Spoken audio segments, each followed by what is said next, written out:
The morning Perry Sheridan rode into the town of Caldwell, Kansas. The dust rose behind him like a curtain being drawn on a life he had no idea was about to change entirely.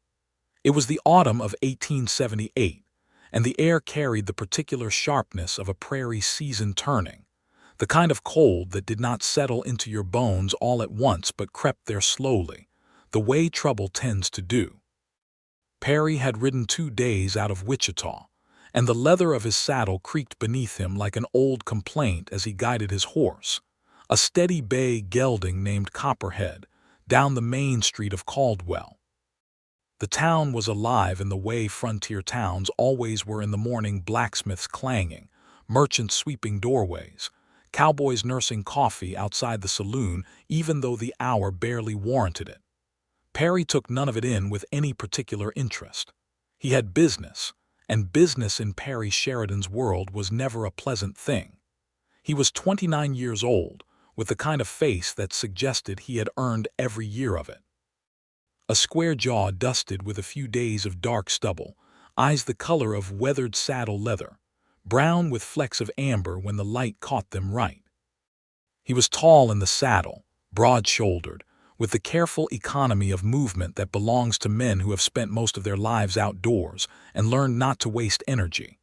He worked as a loan officer and field representative for the First Territorial Bank of Wichita, a title that sounded important until you understood what it actually meant.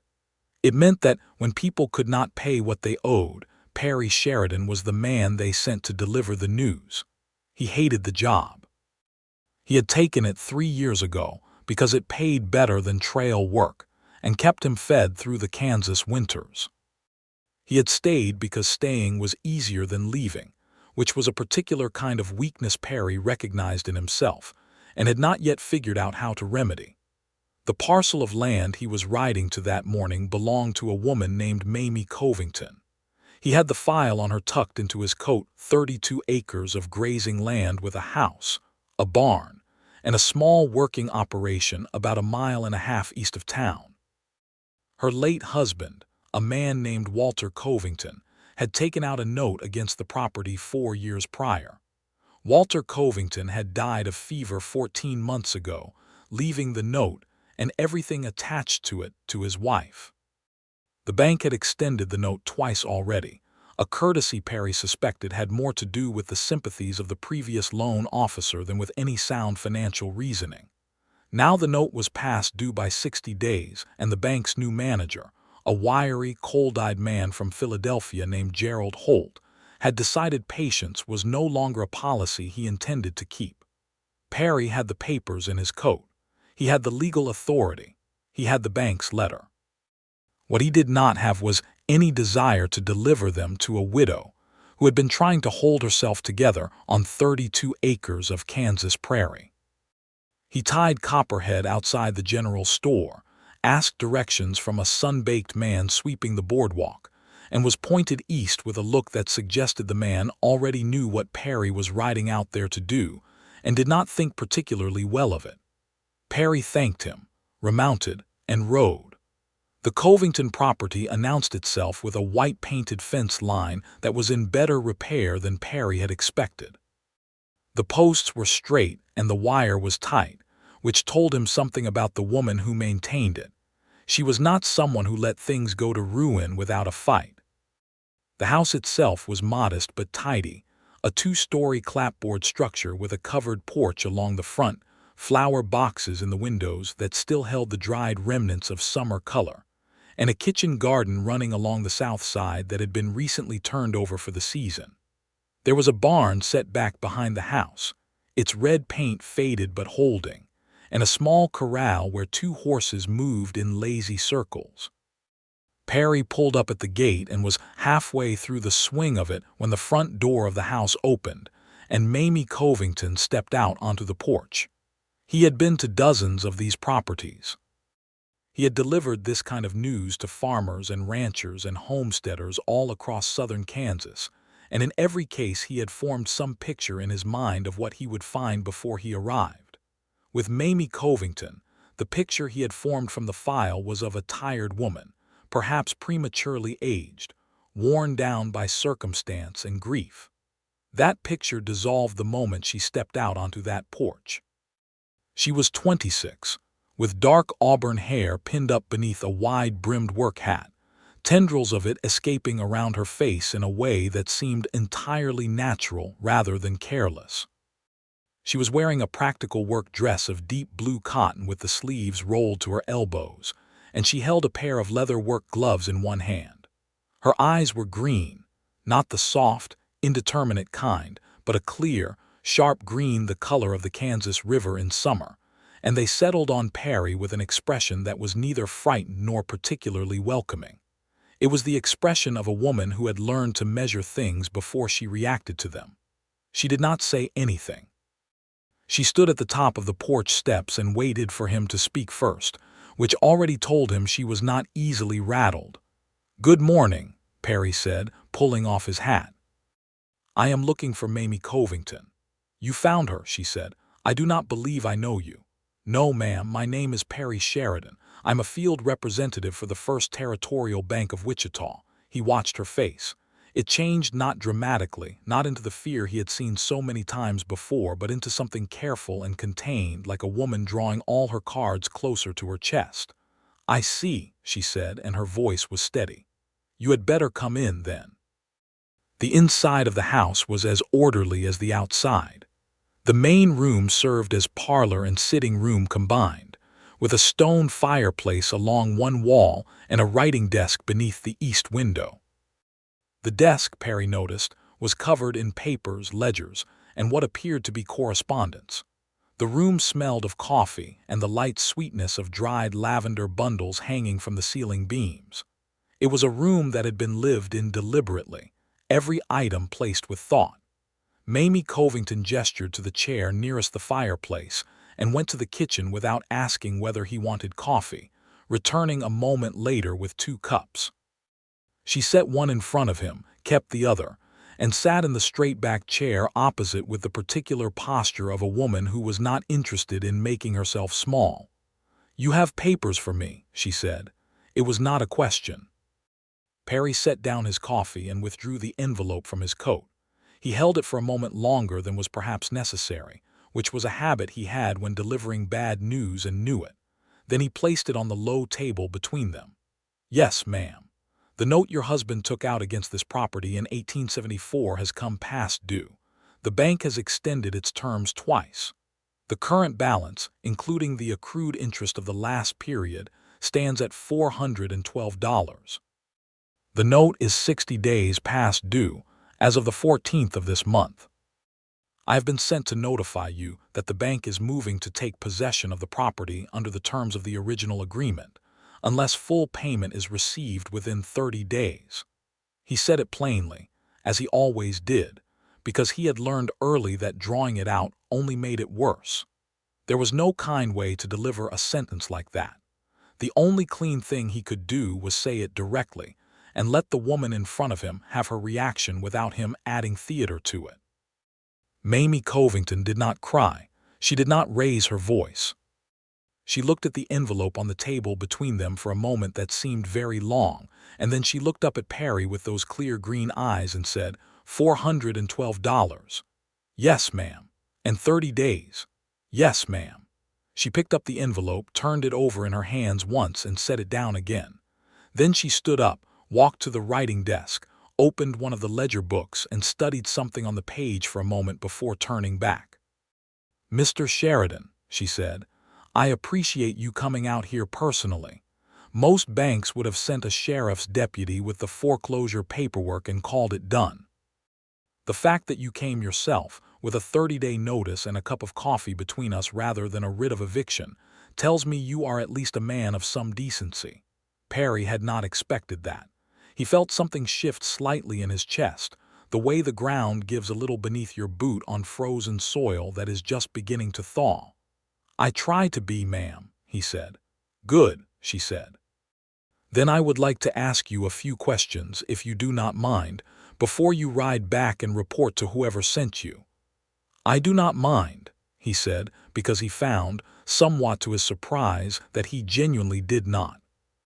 She asked him about the structure of the note, about the interest calculation, about whether there were any provisions in the original agreement for a settlement at a reduced principal. She asked these questions in a way that made it clear she was not fishing for sympathy but conducting a real inquiry. She understood numbers. She understood the language of the agreement.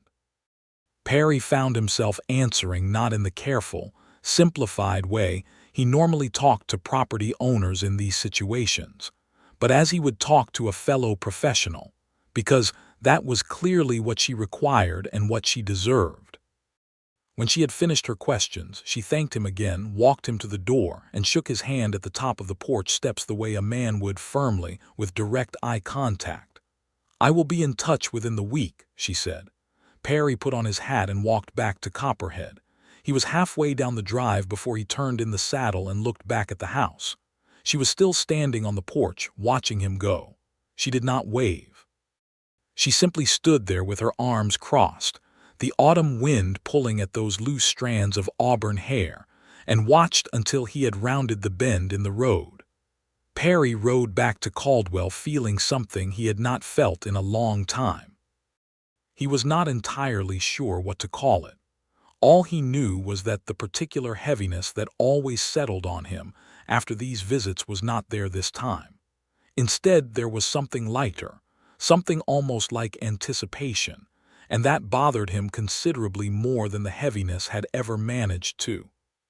He stayed in Caldwell that night, taking a room at the Drover's Rest, which was a reasonable enough establishment for a Kansas cattle town, clean sheets, a solid supper, and walls thick enough to muffle most of what went on in the saloon next door, though not all of it. He sat at the small table in his room with the lamp turned up and tried to write his report back to Gerald Holt, and found that the words came slowly in a way that had nothing to do with fatigue. Holt wanted a simple accounting: property visited, notice delivered, owner informed of timeline. Perry could write that in 2 sentences. What he could not write, and what kept interrupting the 2 sentences, was the image of Mamie Covington at that writing desk, studying her ledger with the same quiet intensity that a general uses to study a map before a campaign. He finished the report, sealed it, and went to bed. He did not sleep well. The following morning, he was eating breakfast at the town's small cafe when the chair across from him was suddenly pulled back and occupied, with no request for permission, by the man who had been sweeping the boardwalk outside the general store the day before. Up close, he was in his mid-50s, with a gray beard and the kind of permanent sun squint that came from decades on the Kansas plain. "You were out at the Covington place," the man said. It was not a question. Perry set down his coffee. "Do you make a habit of sitting at strangers' tables?" "In a town this size, there are no strangers after the first hour," the man said pleasantly. "My name is Amos Briggs. I run the general store. I have known Mamie Covington since she came out here with Walter 4 years ago. I know why men from Wichita banks ride out to that property, and I know the look on a man's face when he has just done something he is not entirely at peace with." Perry looked at him for a moment. There was nothing hostile in the older man's manner, only the straightforward bluntness of a frontier merchant who had seen enough of life to feel entitled to say the plainest version of what he thought. "I delivered a notice," Perry said. "That is my job." "It is," Amos agreed, "and I am not sitting here to quarrel with you about it. I am sitting here because I think you are a fair man, and because I want you to know something about Mamie Covington before you ride back to Wichita and file whatever report you are going to file." Perry waited. Amos leaned forward on his elbows. "That woman has been running that property alone since Walter died. She has kept the fence, kept the cattle, kept the house, and been meeting her payments every month until this past spring, when the cattle prices dropped and then she lost 9 head to a sickness that came through the county. She has been working every angle she knows to close that gap. She takes in sewing. She sells eggs and cream at my store. She has been corresponding with buyers for 2 of her horses. She is not a woman who gives up, Mr. Sheridan. She is a woman who is fighting to hold on to the only thing she has left of a life she built." Perry listened to all of this with his hands wrapped around his coffee cup and his eyes steady on Amos Briggs. "I appreciate you telling me," he said when Amos had finished. "It does not change what the bank has directed me to do." "No," Amos said. "I did not suppose it would. But I thought you ought to know what you are dealing with." He stood up, pushed the chair back in, and extended his hand. "She is also," he added, with a look that was not quite a smile but contained the bones of one, "not the type of woman a man forgets very quickly once he has met her. You have that look about you already, and you have only been in this town one night."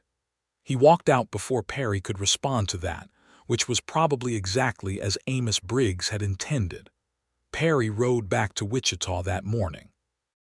The ride was long, and the prairie rolled out around him in all its amber and gray autumn flatness, and he spent most of it arguing with himself in a way he was not proud of. He was a bank employee. He had a job to do.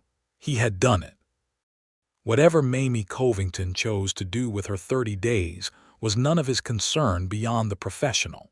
He told himself this approximately 14 times across the 2-day ride back to Wichita, and he did not entirely believe it once.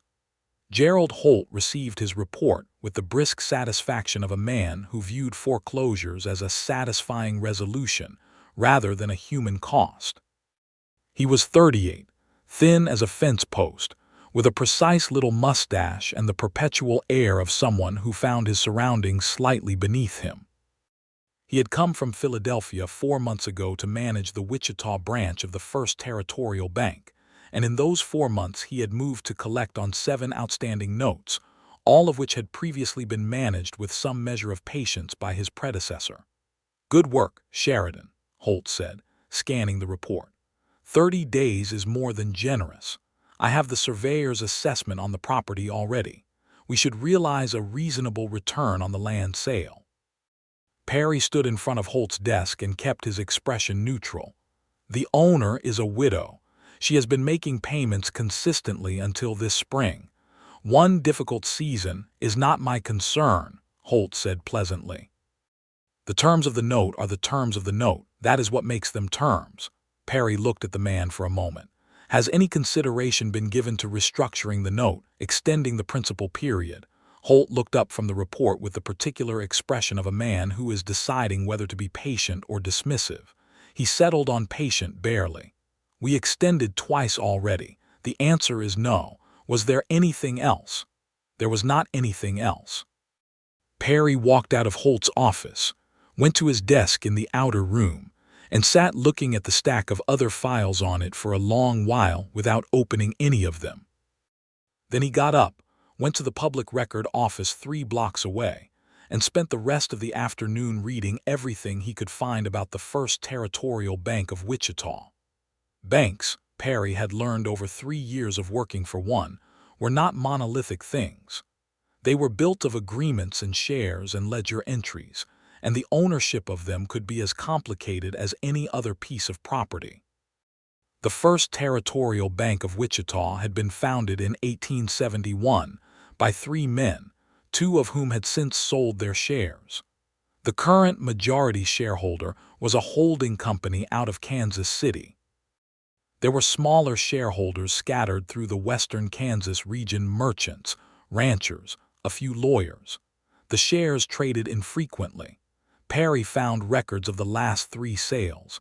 He was not entirely sure why he was doing this. Or rather, he was sure, and that sureness was making him uncomfortable in a way that was becoming familiar. He rode back to Caldwell 6 days after his first visit.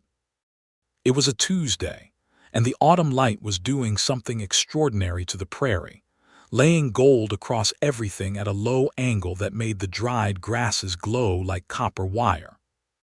Perry noticed this in a way he did not normally notice landscape, because he was riding towards something he had been thinking about for 6 days straight, and the land around him felt charged with it.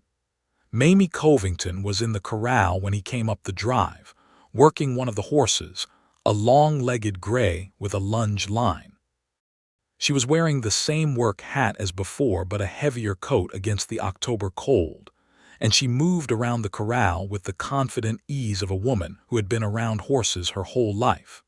She saw him when he was still 50 yards out and did not stop what she was doing, but she watched him ride up with that same measuring quality in her gaze.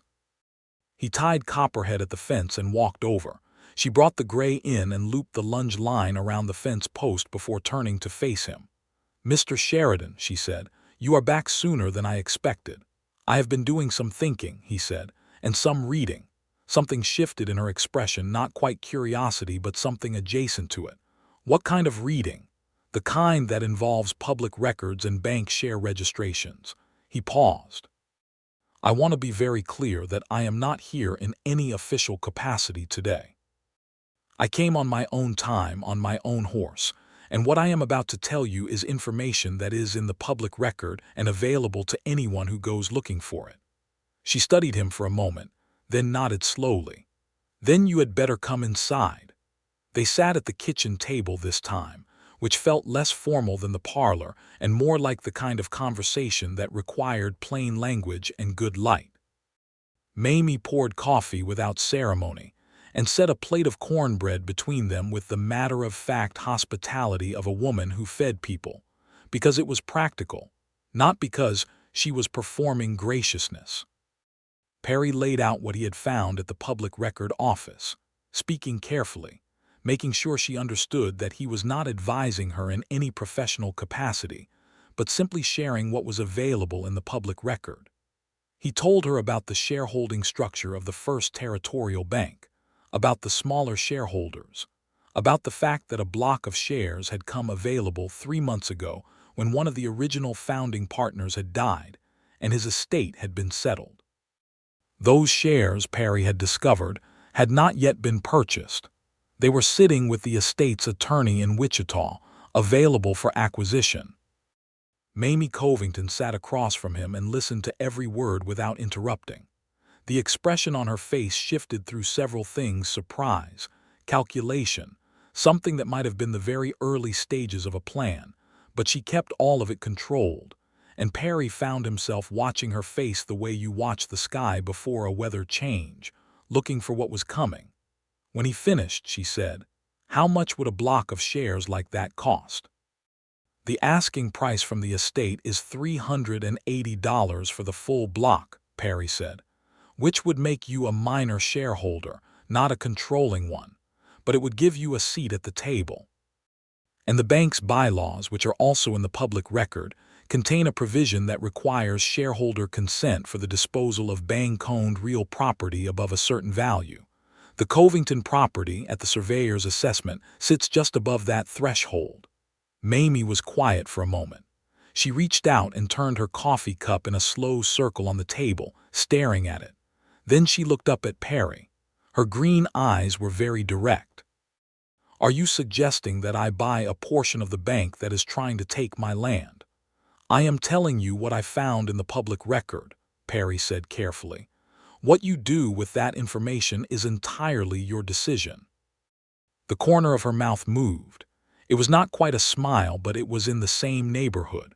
"That is a very careful way of saying yes," she said. Perry looked at her across the table. There was a quality in her face at that moment that he would think about many times in the days and weeks that followed, a kind of alive intelligence, the look of a person who does not flinch from difficult things, but meets them head-on with her whole self engaged. He had met a great many people in 3 years of field work across southern Kansas. He had not met anyone quite like Mamie Covington. "I suppose it is," he said. She asked him more questions, specific and practical ones, about the process of acquiring shares, about the timeline, about whether she would need an attorney. Perry answered as thoroughly as he could.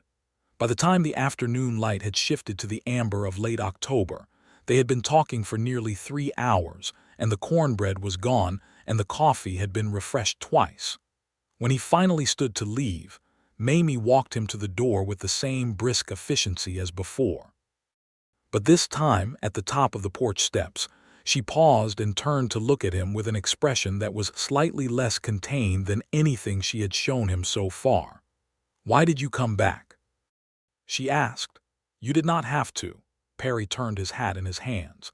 He was not a man given to speeches or to the kind of romantic language that came easy to some men. He thought about several things he could say and discarded all of them for being too much or too little. Finally, he said, "Because the right thing to do is not always the same as the easiest thing, and I am trying to be a man who knows the difference." She looked at him for a long moment. The wind moved through the cottonwoods at the edge of the yard, and somewhere in the barn, one of the horses shifted and bumped against a stall door.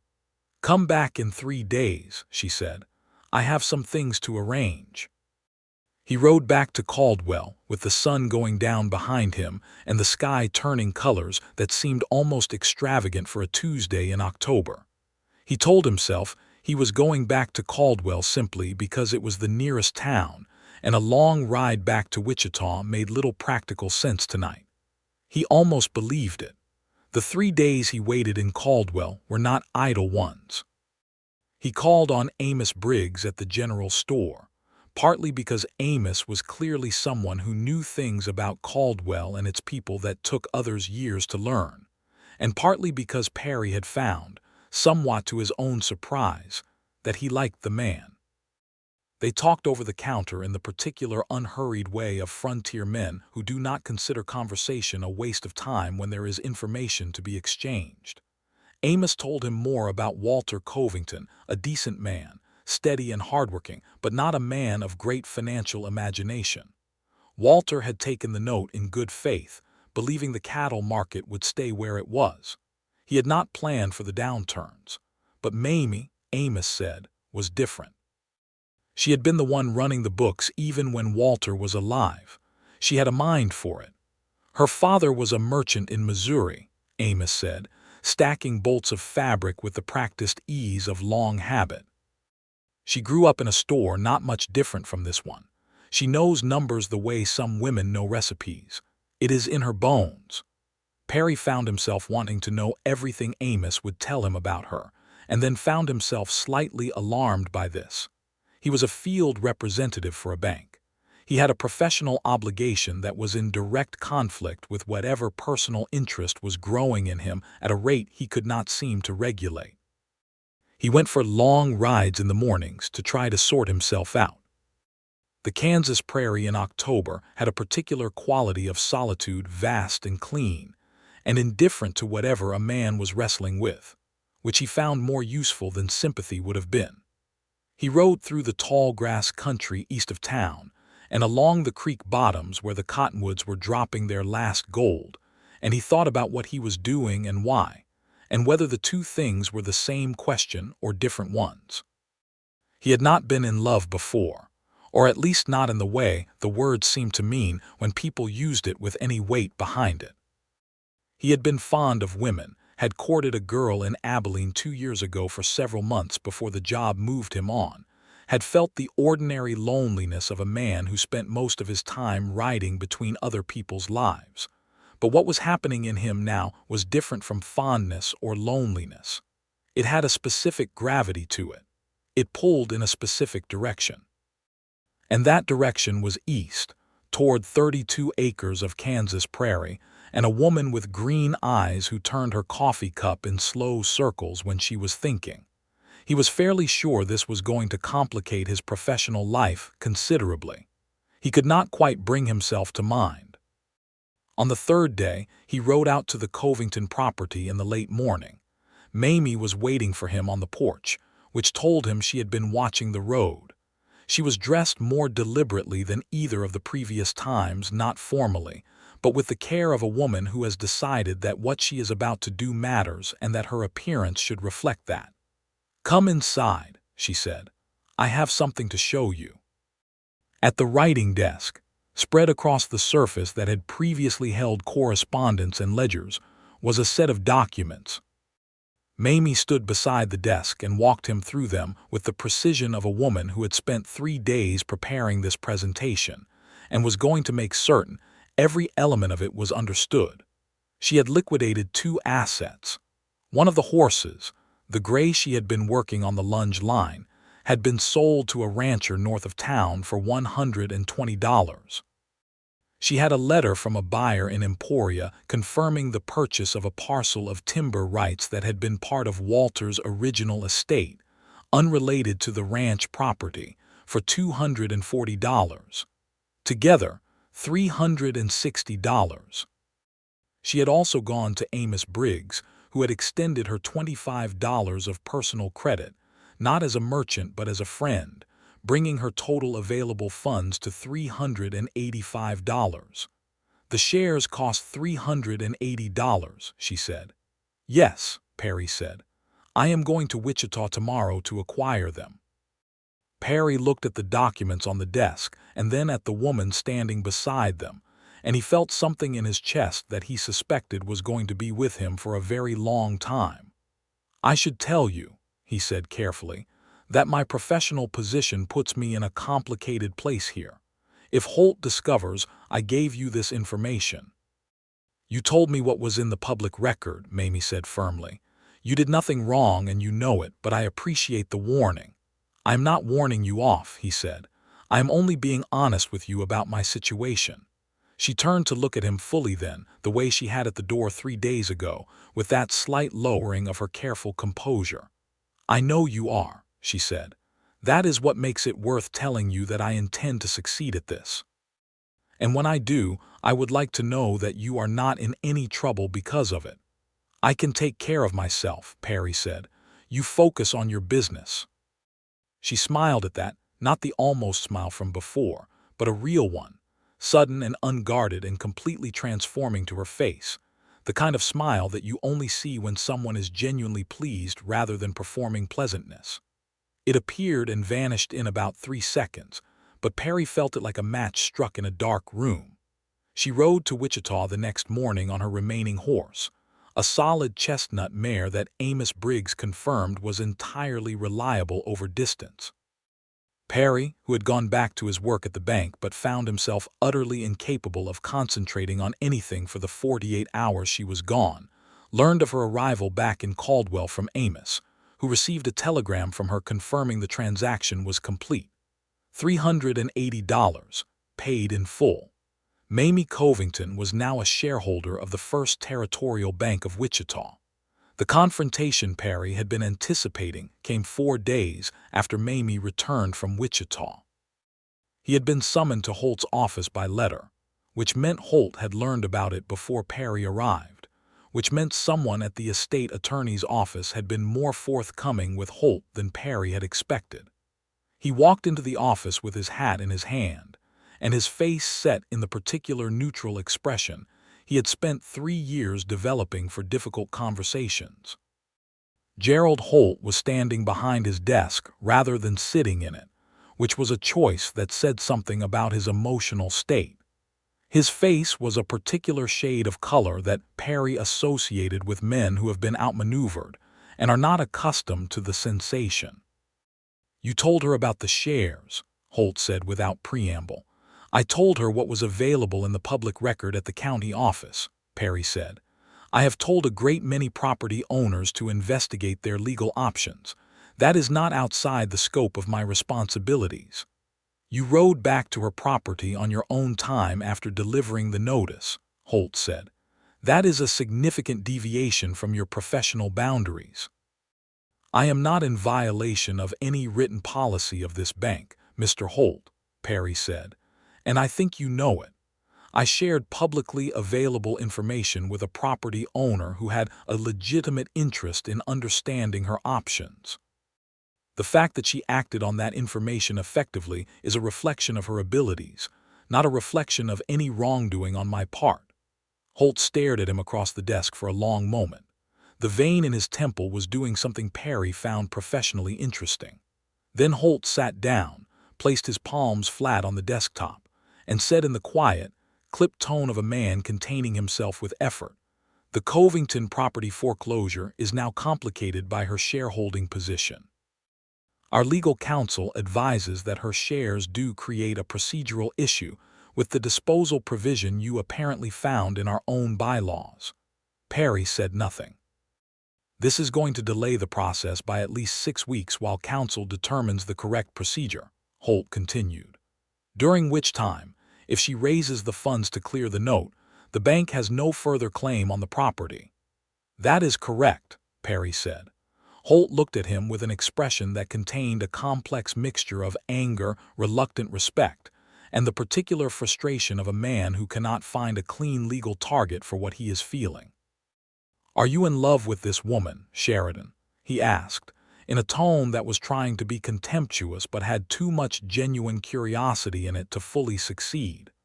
Perry considered several responses to this. He settled on the one that was most honest.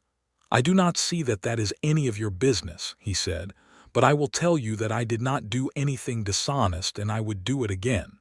He walked out. He expected to be followed by the sound of Holt calling him back to fire him. He was not.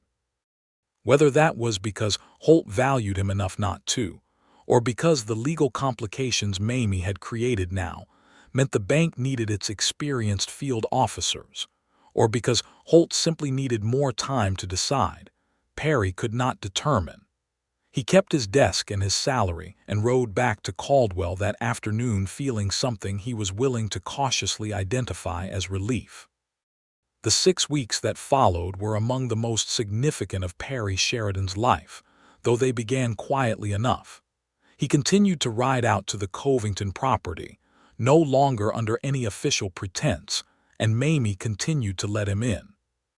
Their conversations moved outward from the immediate situation to larger things. She talked about her childhood in Missouri, about the merchant father who had taught her arithmetic with the same seriousness other fathers taught their sons to ride, about coming west with Walter, who had been a good man, and whom she had loved with the steady, practical affection of two people who respect each other and want the same things, though perhaps not with the consuming intensity that the novels described. She talked about the ranch, about what she wanted to make of it, about her ideas for expanding the grazing operation now that some of the neighboring land was coming available. Perry talked more in those weeks than he had talked about himself in years. He told her about growing up in Tennessee, about coming west at 18 with $100 and a borrowed horse, about the years of trail work and ranch hand jobs that had eventually led to the bank position. He told her about the parts of the job he found hollow and the parts he found meaningful, and she listened with the full, patient attention of a woman for whom hearing was not just waiting for your turn to speak. They fell into a rhythm. He would ride out 2 or 3 times a week, timing his arrivals to the end of the working day so he was not taking her away from her work but finding her at the natural stopping point. She would have coffee waiting, or occasionally something stronger if the evening was cold enough, and they would sit on the porch or at the kitchen table and talk while the stars came out over the Kansas plain. He learned the specific way her voice changed when she was excited about something. It quickened, and the pitch lifted slightly, like a creak over shallow stone. She learned that he went quiet rather than loud when something troubled him, and that the best thing to do was simply wait him out. There was nothing yet said between them about what any of it meant. This was partly the custom of the time and place, and partly the particular caution of two people who had both been hurt in different ways and knew what it cost to be wrong. But the air between them was charged with something that everyone who observed them clearly recognized, even if they had not yet named it themselves. Amos Briggs named it on Perry's behalf one morning over coffee at the general store. "You are in love with her," he said, with the comfortable certainty of a man stating a meteorological fact. Perry looked at him over the rim of his cup. "You are the second person to say that to me in 2 weeks. "Who was the first?" "My employer," Amos snorted. "Well, if Holt can see it, it is not subtle." He leaned on the counter. "What I am wondering is when you are going to say something to her about it." "There are professional complications," Perry said. "There are always professional complications," Amos said. "That is just life dressing up reluctance in a decent coat." Perry turned his cup in his hands, which was, he realized with a small shock, exactly the gesture Mamie made when she was thinking. He had apparently picked it up without noticing. "I need to know she has cleared the note first," he said. "I need to not be standing between her and that when I say anything to her." Amos looked at him for a long moment, and then nodded once, with the slow approval of someone who has been watching young people make complicated decisions for decades and recognizes this one as the right kind of complicated. The 6 weeks of the legal delay were not passive ones for Mamie. With the foreclosure on hold, she threw herself into the business of raising the remaining $412 with a ferocity and creativity that Perry watched with steady, growing admiration. She sold the timber rights as planned for $240. She took on sewing work for 3 of the ranch wives north of town, not the delicate kind but the heavy practical kind, mending harness leather and canvas and work clothes, which paid better than dress alterations and was in greater demand. She sold eggs and cream to Amos's store every week without fail. She wrote to a buyer in Emporia about 3 of her older cattle that were no longer at peak production, and negotiated a sale price that surprised the buyer and impressed Perry when she told him about it. By the 5th week, she had raised $260. She needed $152 more. It was in the 5th week that the situation became complicated in a new and unexpected way. A man named Clete Dawson arrived in Caldwell. Dawson was a land speculator, one of a particular type that had been proliferating across Kansas in those years, men who identified distressed properties and moved to acquire them at reduced prices through a combination of leverage, legal maneuvering, and social pressure. He had apparently been watching the Covington situation and saw the legal delay not as a resolution but as an opportunity. He came to call on Mamie on a Thursday morning while Perry was in town, and Amos sent a boy to let Perry know. Perry rode out immediately. He arrived to find Dawson on the porch, a large, self-satisfied man in a new coat, and Mamie standing with her arms crossed, and the particular expression on her face that Perry had by now learned to read as controlled fury. "Mr. Sheridan," Mamie said, when Perry came up the steps, in a tone that managed to be both welcoming and steely. "This is Mr. Dawson. He has been kind enough to offer to purchase my property." "At a fair market price," Dawson said, with the expansive confidence of a man who had not yet encountered serious resistance. "Given the bank situation, Mrs. Covington, you would be walking away with something in hand rather than nothing when the foreclosure completes." "The foreclosure," Perry said, "is subject to active legal dispute and has not been finalized. Mrs. Covington has 32 acres of viable grazing land, a house, a barn, 2 horses, and a cattle operation that is currently generating income. She does not need a buyer. She needs to be left alone to run her business." Dawson looked at Perry with the assessing eyes of a man who is deciding how much of an obstacle you are. "And you are involved in this how exactly?" "I am a friend of this family," Perry said, which was both true and slightly more than the full truth, and Mamie's eyes went to his face for just a moment. Dawson stayed for another 10 minutes, during which he made his offer twice more in slightly different phrasings and was refused both times, clearly and without equivocation, by Mamie. When he left, driving his buggy back down the road with the particular stiff-shouldered posture of a man who has been made to feel smaller than he arrived, Mamie turned to Perry on the porch and let out a slow breath. "Thank you," she said. "You were handling it fine," Perry said. "I was," she agreed. "But it was good to have someone standing with me." She paused, and then added, with the careful deliberation of someone choosing words that carry more weight than they appear to, "It has been a while since I had that." Perry looked at her. She was looking out across the yard toward where Dawson's buggy was disappearing, and her profile in the October light was clean and strong, and there was something in the set of her jaw that suggested a woman who had been standing alone in a high wind for a very long time and was tired of it, though she would never have put it that way. "You do not have to," he said. She turned to look at him. The directness of her gaze had always made him feel as if she was reading something true about him, not something he was projecting. "No," she said slowly. "I do not." She held his gaze for one long, significant moment. "Come in and have supper. I made a beef stew this afternoon, and it is more than I can eat alone." He ate supper at the Covington kitchen table, and they talked until the fire burned low, and when he finally stood to leave, it was later than he had realized. She walked him to the door, and this time when they paused at the threshold, there was something different in the air between them, something that had quietly crossed some invisible line and was now standing openly in the room rather than hovering at the edges of it. "Mamie," he said, and her name in his mouth felt different from the careful way he had been saying it before, careful and professional and measured. It felt different the way the prairie looks different when the sun goes behind a cloud and then comes back out, the same landscape, suddenly illuminated.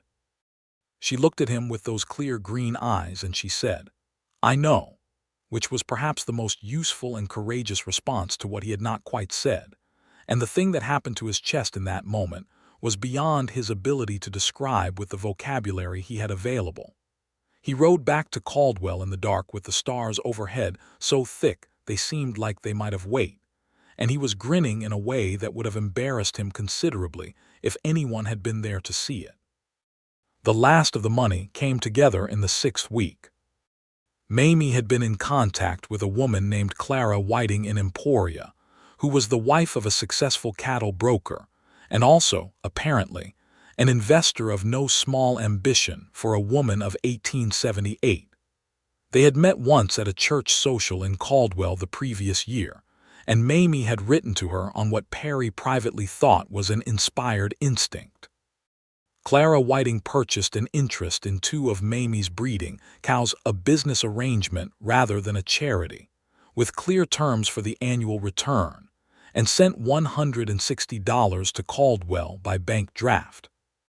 Mamie walked into the First Territorial Bank of Wichita on the 2nd Tuesday of November, 1878, dressed in her best coat and carrying a document case, and she paid off the note in full, $412 exact. She also tendered the $5 interest that had accumulated during the legal delay, because she was not a woman who left anything technically owed. Perry was not there for this. He learned about it afterward, when Mamie rode back through Caldwell and stopped at the general store, where Amos sent word to Perry, who was at that moment eating lunch at the cafe. He walked down the street and found Mamie at Amos's counter, the document case open, a copy of the bank's receipt in her hand, and the expression on her face of someone who has just set down something very heavy that they have been carrying for a very long time. When she saw Perry come through the door, something crossed her face, relief, triumph, something warmer than either, and she held up the receipt. "It is done," she said.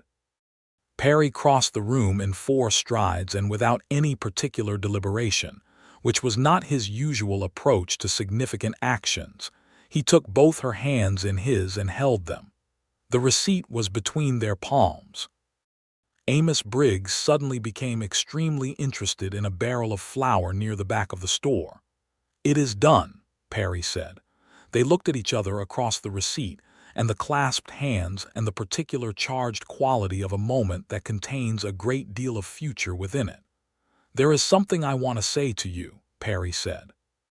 "I have been waiting until this was finished because I did not want what I feel to be tangled up with what the bank was doing, and I did not want you to have any reason to wonder whether my intentions were clean." "I never wondered," Mamie said quietly. "I know," he said, "but I needed to be sure you knew that I knew it." He held her hands a moment longer. "I am in love with you, Mamie. I have been since about the 2nd time I sat in your kitchen. Possibly since the 1st time, if I am being entirely honest." The smile that crossed her face this time was the best one he had seen from her, yet full and unguarded and lit from within. The smile of a woman who has been waiting to hear a particular true thing and has just heard it. "Perry Sheridan," she said, "you rode 2 days out of your way to give me information you did not have to give me, then came back 3 more times for no professional reason whatsoever, sat at my kitchen table until the fire burned low, and rode home in the dark grinning." She tilted her head slightly. "I did not require a formal declaration to know what you were feeling, but I am very glad you made one," Perry laughed. It was the kind of laugh that belongs to relief as much as humor, the kind that comes out of the place where tension has been sitting for weeks. "Is that a yes?" he asked. "That is a very clear yes," she said. Amos Briggs, near the back of the store, cleared his throat loudly, which they both ignored. Gerald Holt's response to the full repayment of the note was, Perry gathered from the brief formal notification he received, a combination of professional frustration and grudging acknowledgement. The bank received its money. The property remained Mamie's. The shareholding question became moot, since with the note cleared there was nothing for the bank to foreclose on, and Mamie chose to retain her shares anyway, which was both a sound financial decision and, Perry suspected, a quiet statement of principle. Holt stopped speaking to Perry directly except when absolutely necessary, which Perry did not find especially difficult to bear. The courtship between Perry and Mamie proceeded with the directness that characterized everything about both of them. There was no coyness, no extended uncertainty, no elaborate ritual of approach and retreat. They knew what they wanted and they said so, and the practical business of building something together was simply the next thing to address. Perry had a conversation with Holt in December in which he gave 1 month's notice, which was more than was technically required, and which he offered not as a courtesy to Holt, but as one to the other bank employees who would need to absorb his file load. Holt received it with the tight-lipped relief of a man who is getting what he wants at a cost he resents.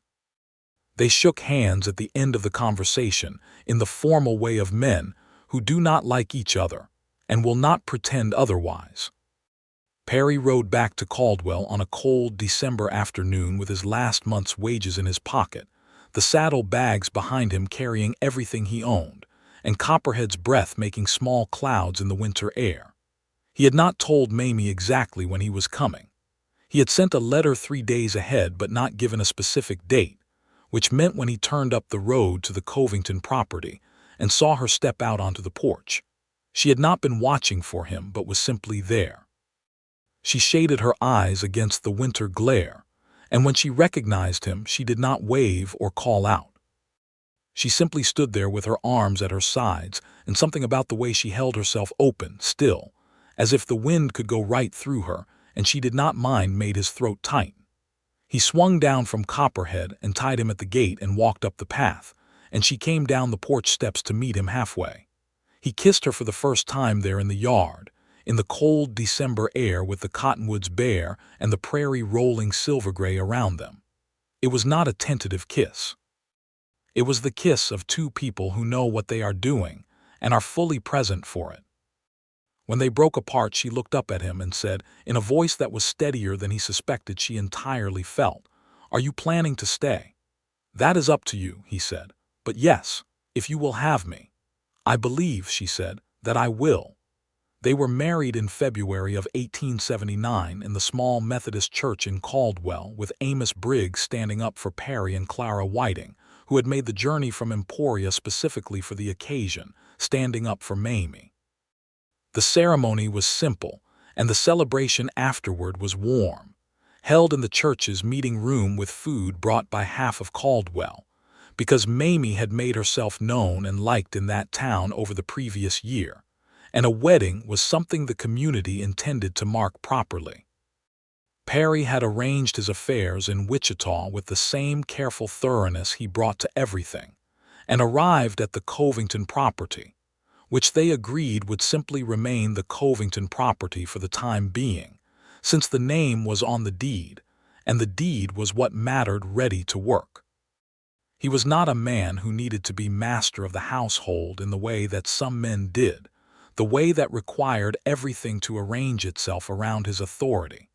He had seen too much of the world to believe that was a workable approach to shared life, and Mamie was not a woman who would have tolerated it in any case. What they built instead was a partnership.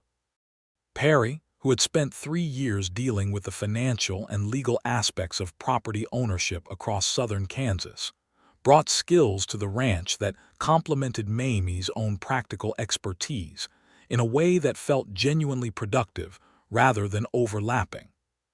He handled the correspondence with buyers, the negotiations with the cattle brokers, the legal paperwork for the expansion they began planning almost immediately. She ran the daily operations of the property with a capability that consistently impressed him even as it became familiar. The expansion came in the spring of 1879, when a parcel of 20 acres adjacent to the Covington property came available. The owner, an aging widower named Dutch Hoffman, who had been working the land alone for 6 years, had decided to move to Wichita to be near his daughter. Perry handled the negotiation, which was straightforward because Dutch was an honest man who wanted a fair price, and Perry was equally honest and gave him 52 acres of Kansas prairie, with a house and barn and the creek running along the eastern edge, and enough grazing capacity for 40 cattle at comfortable density. They bought 20 head of cattle in the spring to work the new acreage, bringing the total operation to 32 head. Perry had taken on some independent work through a Caldwell attorney, handling property assessments and legal document preparation, which was the same work he had done for the bank but without Gerald Holt and with significantly more satisfaction.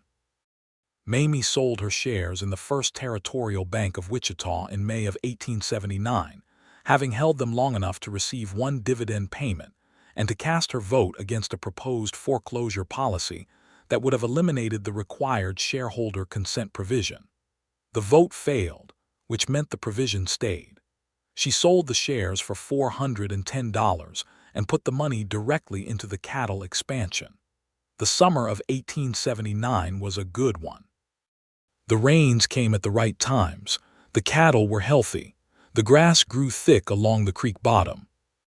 In the evenings they sat on the porch after supper and watched the Kansas sky do the extraordinary things it does in summer, the thunderheads building at the horizon like purple castles, the lightning flickering behind them, the heat lightning on clear nights dancing at the edges of the world.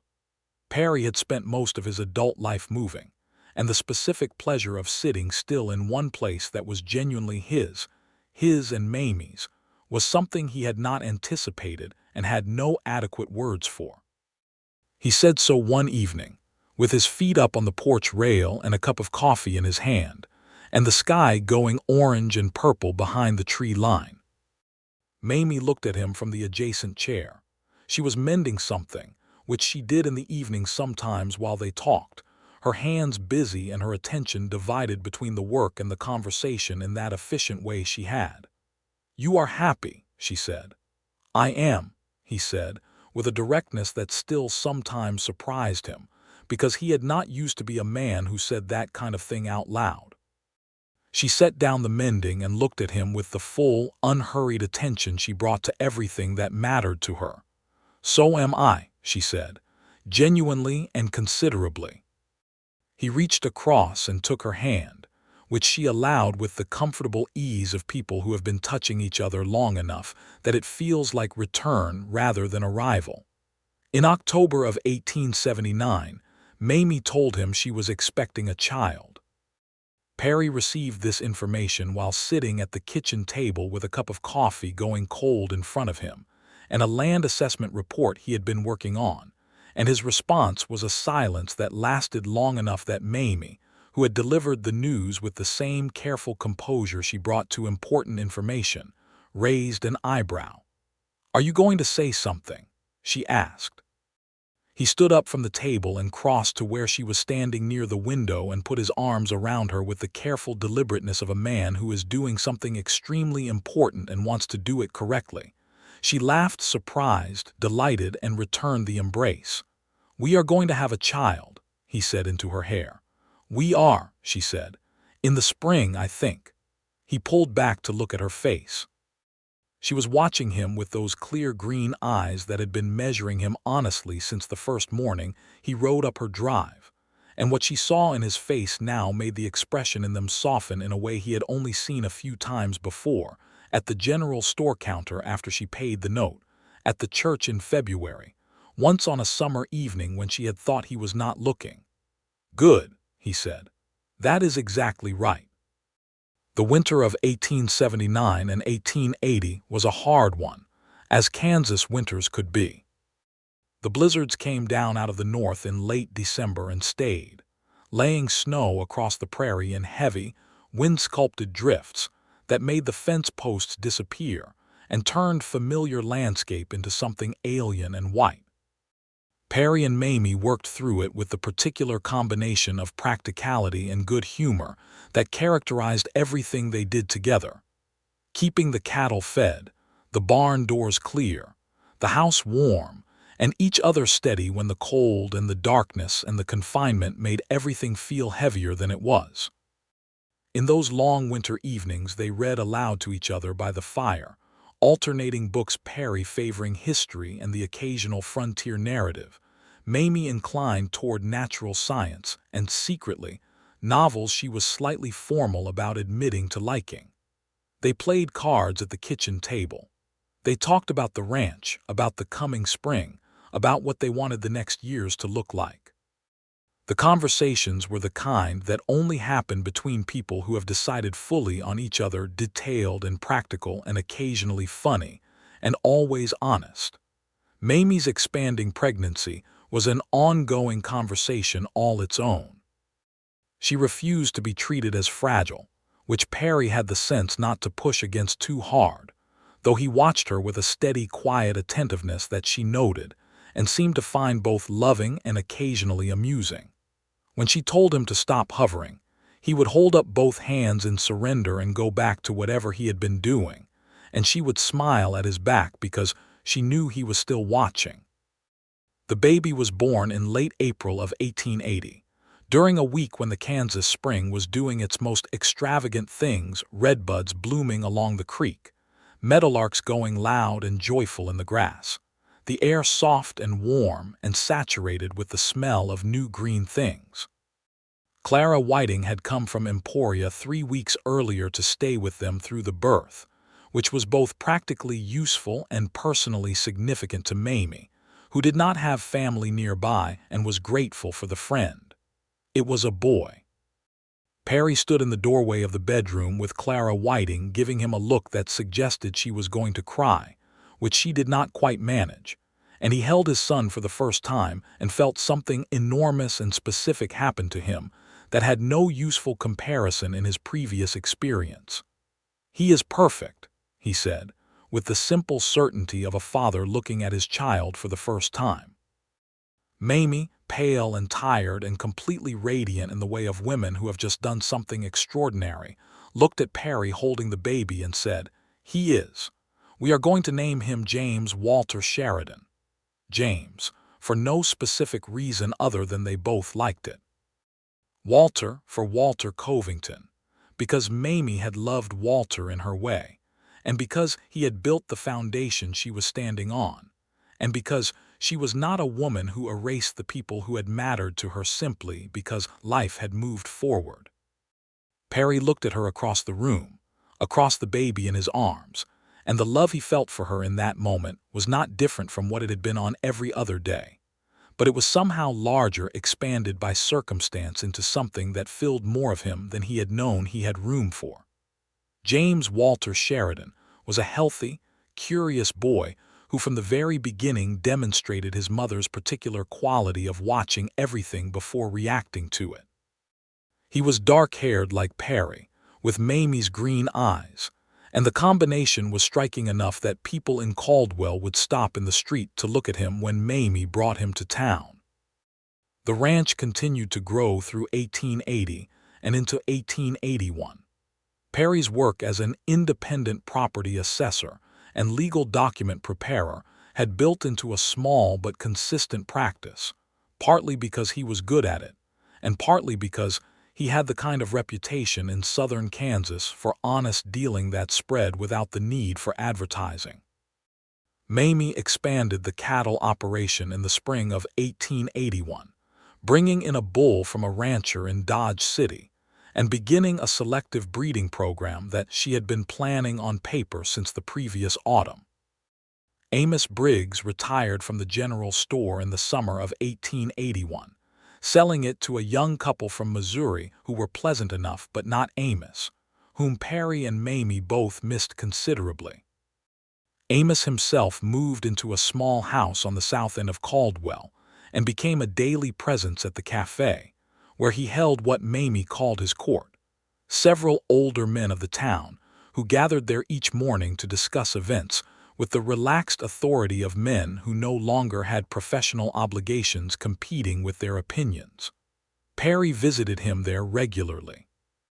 Their friendship, which had begun with Amos sitting at Perry's table uninvited and saying obvious things about his feelings for Mamie, had settled into one of those solid, uncomplicated friendships between men of different generations that are built on mutual respect and the freedom to be plainly honest with each other. It was Amos who raised, one morning over coffee in the winter of 1881, the subject of what Perry intended to do professionally in the longer term. "You cannot be an assessor and document writer for the rest of your life," Amos said. "You have a banker's mind and a decent man's character. The combination is rarer than it should be and more useful than you are currently putting it to use." Perry turned his cup in his hands. "I am not going back to work for a bank," he said, "specifically not for Holt or anyone like him." "I was not suggesting you go back," Amos said. "I was suggesting you think about starting something of your own." He paused. "There are a number of merchants and property owners in this county who would benefit significantly from having a fair-minded financial institution they could bring their business to. One that was operated with some understanding of what life on the frontier actually costs. You have the knowledge. You have the relationships." Perry looked at him. "You are talking about a bank," he said. "I am talking about a bank," Amos agreed. Perry went home and talked to Mamie for 3 hours about it, starting after supper and continuing long past the time they usually went to bed, because the idea, once introduced, had the quality of certain ideas that are immediately recognizable as right even when they are complicated and uncertain. Mamie sat across from him at the kitchen table with James asleep upstairs and the fire burning low, and she asked questions with the same sharp practical intelligence she had brought to her own situation 3 years before, and by midnight they had the skeleton of something that felt like the beginning of a real plan. The Caldwell Frontier Savings and Trust was established in the spring of 1882. Perry and Mamie provided the founding capital, supplemented by investments from 11 other local shareholders including Amos Briggs, Clara Whiting's husband in Emporia, and 3 ranchers from the county who had been doing their banking in Wichita at considerable inconvenience and were enthusiastic about a local alternative.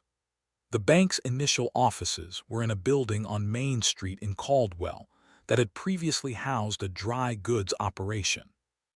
Perry spent 4 weeks helping renovate it into something that looked serious without looking intimidating, a distinction he was particular about, because he had sat in Gerald Holt's marble-fronted Wichita office enough times to know what a building says to a man who is already worried about money, and not a lot of it is encouraging. He hung a small framed statement in the lobby, which he wrote himself and which read, "This institution exists to support the people who built this country, not to profit from their difficulties."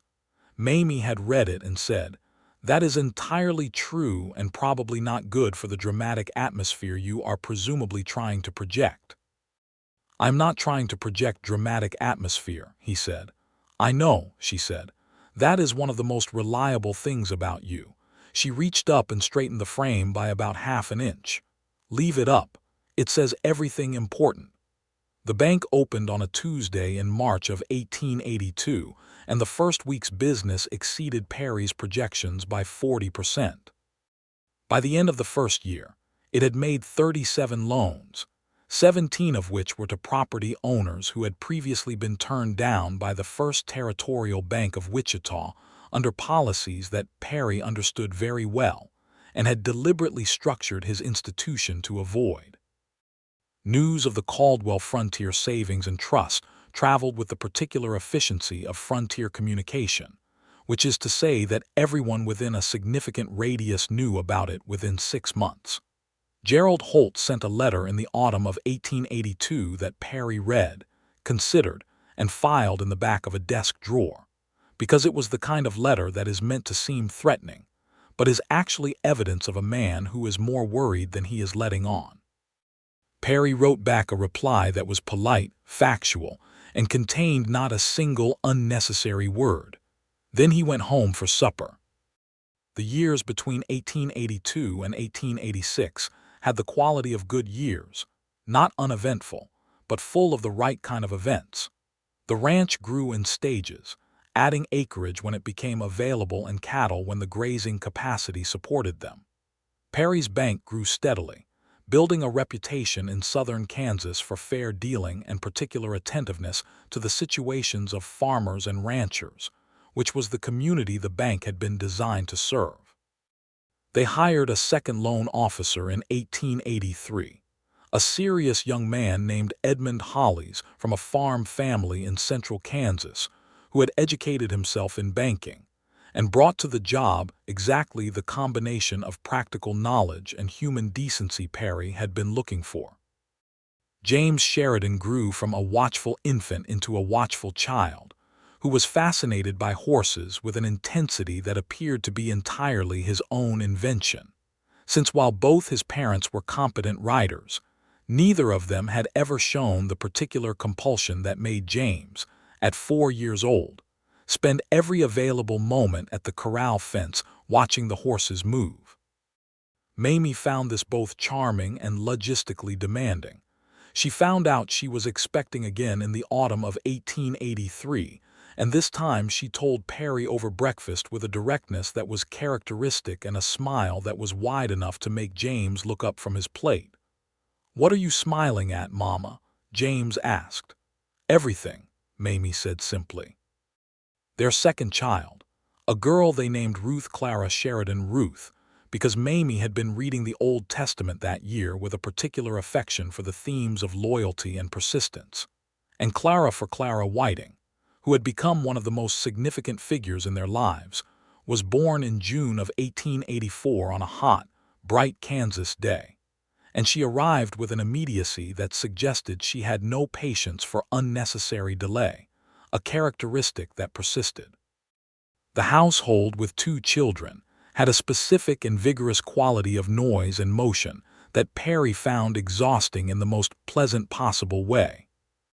James was fascinated by his sister in the particular manner of a 4-year-old who has discovered a new small person in the household and is not entirely certain what to make of her, but is committed to investigating thoroughly. Ruth regarded everything around her with enormous dark eyes that had Perry's coloring and Mamie's expression, measuring, patient, thoroughly awake.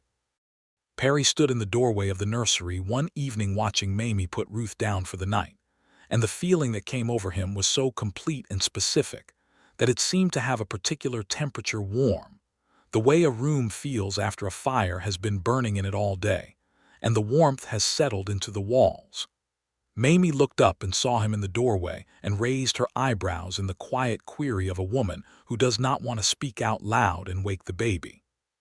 He shook his head slightly, just to indicate he had nothing urgent to say, only that he was there, and that being there was exactly the right place to be.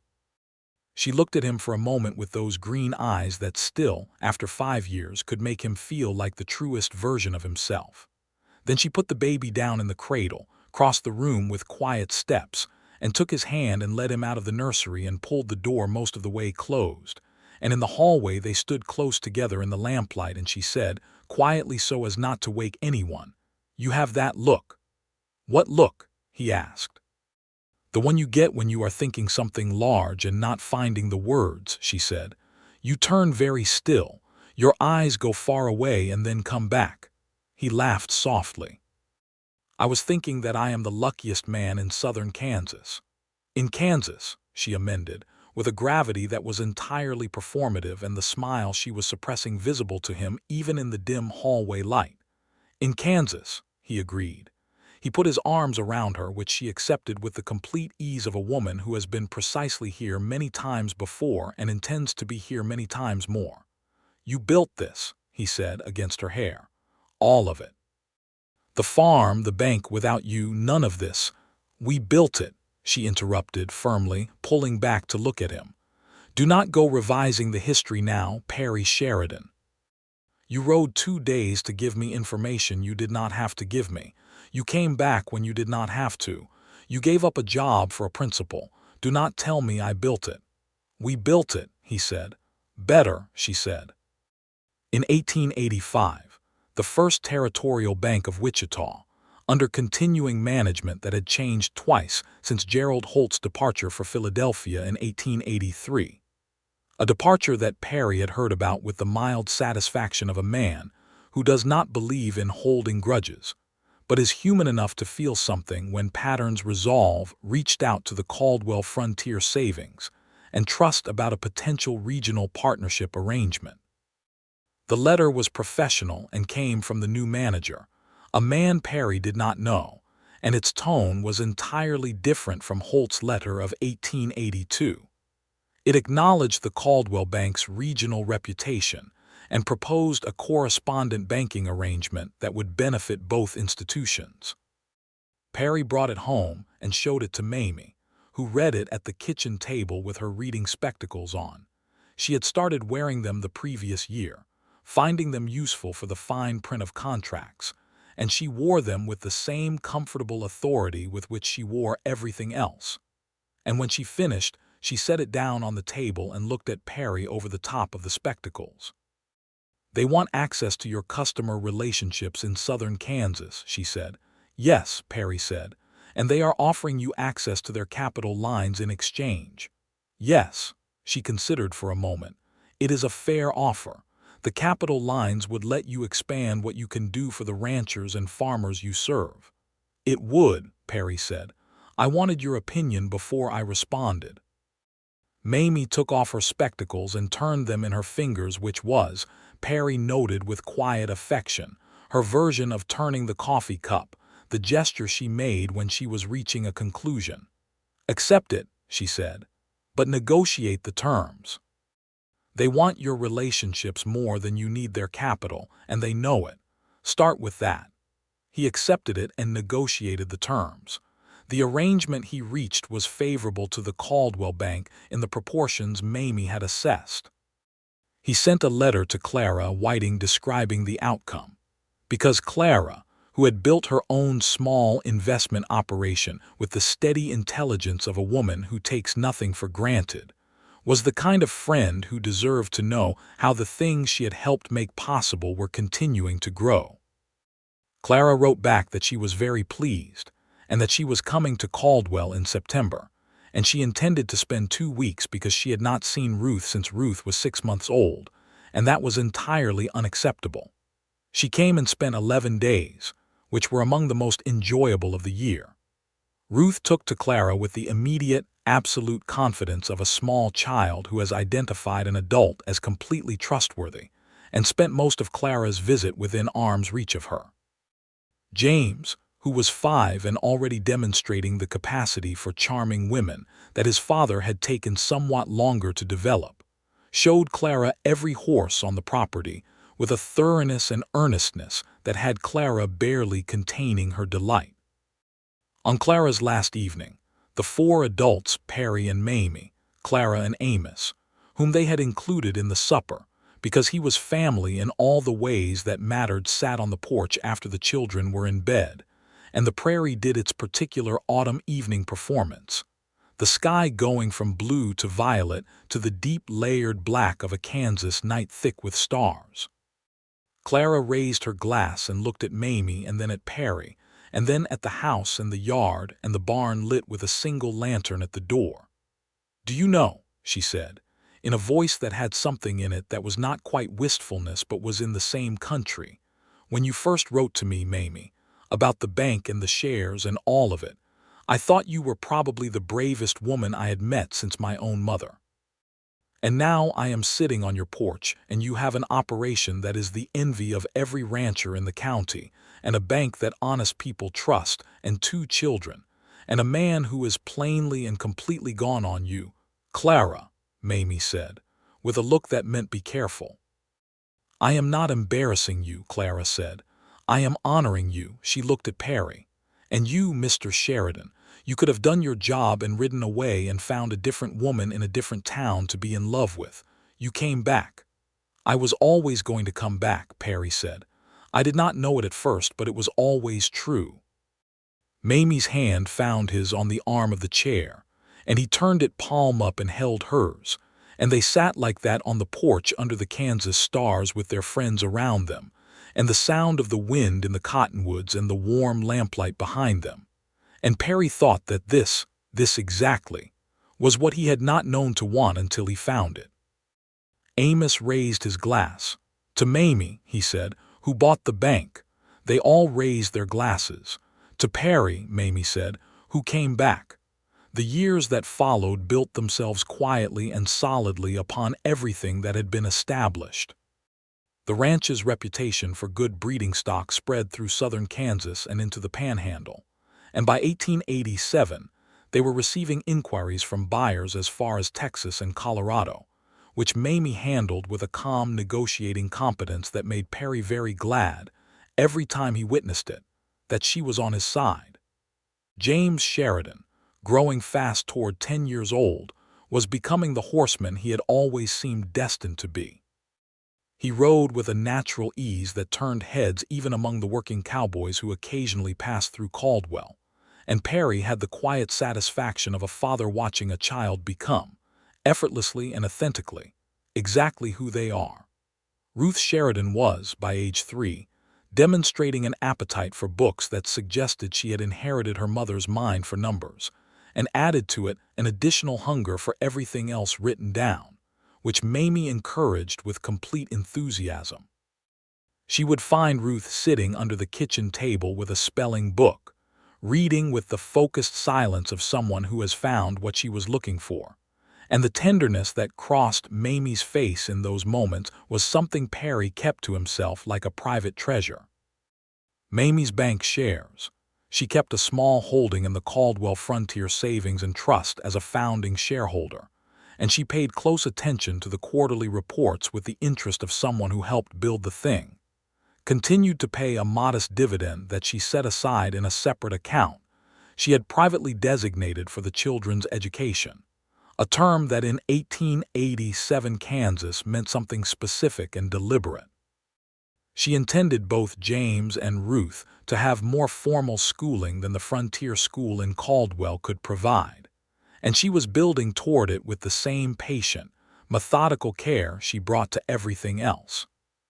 Perry's legal and assessment practice had grown to the point where he had taken on a junior associate, a young woman named Adelaide Park, who had moved to Caldwell from Lawrence, Kansas, and had the kind of quiet capability that Perry recognized immediately as the sort of person you hire as quickly as possible before someone else does. Adelaide brought particular expertise in homestead law, which was increasingly relevant as the Kansas frontier continued to settle, and she and Perry developed a professional relationship of genuine mutual respect that reminded him, in its best qualities, of the best version of how work could be. He told Mamie once that Adelaide reminded him, in certain professional respects, of her. Mamie had given him a look that was equal parts pleased and arch. "I hope," she said, "that those are entirely the professional respects." "Entirely," he said, with complete honesty and a straight face that lasted about 4 seconds before she threw a dish towel at him and laughed. It was in the spring of 1888, a full decade after Perry had ridden down the Caldwell Main Street with bank papers in his coat and dread in his chest, that they planted the garden together for the first time. They had always maintained the kitchen garden, which had been Mamie's territory from the beginning, and Perry had been a helper and harvester rather than a planter. But this spring, with both children old enough to participate and the weather coming in unusually gentle, they spent a Saturday making it a joint project. James dug with an enthusiasm that was more vigorous than accurate. Ruth patted the earth down around each seedling with a seriousness that suggested she believed the plants could feel her attentiveness and would benefit from it. Perry worked alongside Mamie in the kitchen garden's south row, and they worked in the comfortable silence of people who do not need to fill shared time with noise, and the sun was warm on their backs, and the soil was dark and turned easily. Mamie sat back on her heels at the end of a row and pushed her hat back and looked down the line of planted seeds with the same expression of satisfied assessment she had given the ranch on the morning she paid off the note, forward-looking, already planning 2 seasons ahead. "What are you thinking?" Perry asked. She turned to look at him, kneeling in the garden dirt with her gloves on and the spring light across her face, and she looked no older to him than the day he had first seen her on that porch, not because she had not changed, but because everything she had been that day was still fully present in her, only larger now, more fully realized, everything essential still entirely itself. "I am thinking," she said, "that I want to add asparagus along the north border this year. It takes 3 years to establish properly, but the yield afterward is excellent." He looked at her. She raised an eyebrow. "What?" she said. "Nothing," he said, "only that you are always 3 years ahead." She smiled at him, that real, sudden, unguarded smile that he had first seen in the Covington kitchen on the day she told him she intended to succeed, and that had not lost a particle of its power over him in 10 years. "It is how you build things," she said simply.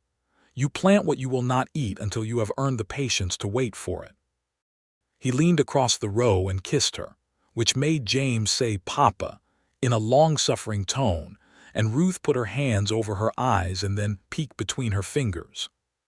He pulled back and looked at his wife, this woman who had bought the bank, who had grown the ranch, who had helped him build something that served people honestly and would continue to do so after they were gone, and whose green eyes still measured him with the same clear intelligence they had brought to everything else, and found him every time exactly what they were looking for. "I love you," he said, in the garden, in the spring, in the plain, uncomplicated truth of it. "I know," she said, with that particular steadiness of hers. "I love you, Perry Sheridan, completely and with no reservations, and for a very long time yet." "Good," he said. They went back to planting. The asparagus took 3 years to establish, as Mamie had said it would. When it came in the spring of 1891, it was as excellent as she had promised. By then James was 12 years old and the finest young rider in Sumner County, and Ruth was 7, and reading everything she could find, including the quarterly banking reports which she kept finding, because her mother kept leaving them in interesting places. By then, the Caldwell Frontier Savings and Trust had made loans to 147 families in southern Kansas, the majority of whom were still on their land and working it, which was the number Perry was most proud of. By then the Covington property, which they eventually, in 1889, transferred legally to the name Sheridan Ranch, had grown to 80 acres of some of the finest grazing land in the county. And by then, Perry and Mamie Sheridan had built something together that was larger than either of them had imagined. On the morning he rode up her drive with papers in his coat, and she stepped out onto the porch and waited with those clear green eyes for whatever was coming. It had been each other, it turned out. The best thing and the most unexpected and the most completely right. They grew old with the grace of people who have not wasted their years. The ranch remained in the family. The bank remained honest. The children became extraordinary. And on autumn evenings, when the light went amber across the Kansas prairie and the cottonwoods rustled in the slow seasonal wind, Perry and Mamie Sheridan sat on their porch as they had always sat, close together, quiet, entirely present in the life they had built from courage and information, and two people who had the wisdom to come back for each other, and watched the stars come out, one by one, over the long and beautiful country that was entirely their own.